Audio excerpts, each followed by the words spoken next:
ርህራሄ እሷ የኔን ክብር ነው የነካችው። ፍቅር እኔን ትቶ ያቺ በሽታ ያቆረቆዛትን ልጅ መረጠ። ይሄ ደግሞ ምርጫ ሳይመስል ቤት ይታያቸው። ኤሚ እኮ ከሞት አፋፍ የተረፈች ልጅ ነው። ትንሽ እንኳን ርህራሄ አይኖርሽም? ርህራሄ እሷ የኔን ክብር ነው የነካችው። እና ዴቭ አንተ የፍቅር የቅርብ ጓደኛ ነህ።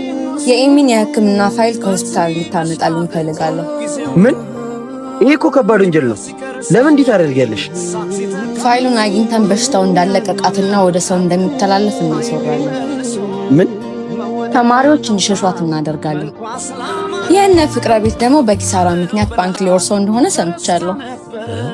ያንን ዕዳ የምንከፍለው ደግሞ እኛ ነን፣ ግን በዋጋ። ግን እኮ ቤቲ ይሄን ማድረግ በጣም ከባድ ነው። ከችግርህ አይበልጥም። እንደሱ እኮ